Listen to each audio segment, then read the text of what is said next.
Good morning. It is currently 10:43 a.m. on Sunday, June 21st, 2015. I slept in a little bit. Luna is all worked up. Uh, Happy Father's Day. Because it's Father's Day, I thought I might talk a little bit about my dad. I didn't plan this out or anything, so it may be kind of rambly. My dad, gosh, that's I just only just now realized how kind of weird it is to just say, let's just talk about someone in your life that's important to you. Like, am I describing them as though I'm recommending them for a job or something, or what? I don't know, but I love my dad. He worked for a long time as a stockbroker and only just recently retired. I'm very happy for him just because, he worked for a long time, longer than he probably, even needed to.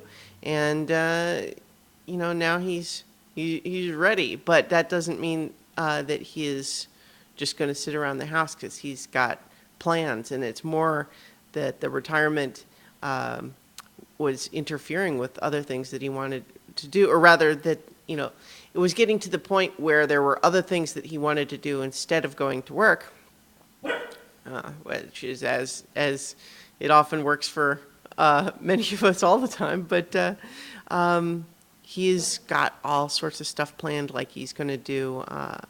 They're going to go camping more, and he's planning to work on like real estate stuff in the like as a like when he feels like it sort of thing. And it's weird to describe a person this way.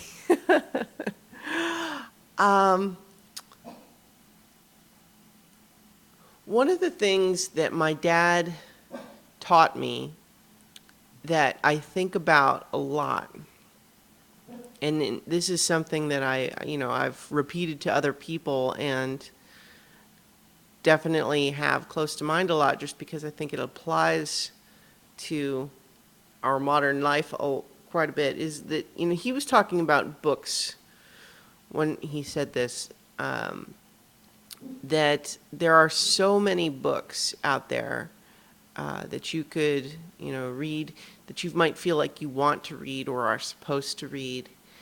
And there's so many, though, that there's just never enough time to read all of the ones that you want to read. And that can start to feel stressful. This is something I've talked about on this show before. And so his advice is to try to flip your perspective on it, and instead of feeling like there's not enough time to read all the books that I want or I'm supposed to read.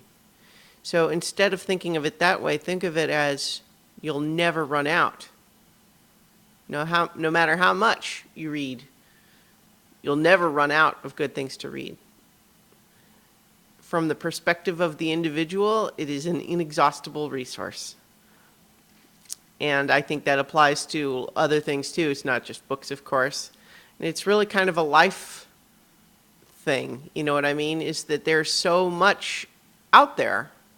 You never run out of stuff to do. And that kind of ties into, I think probably any kid is going to sometimes feel bored and complain about it. And one of the things my dad told me too at the time was boredom is a luxury.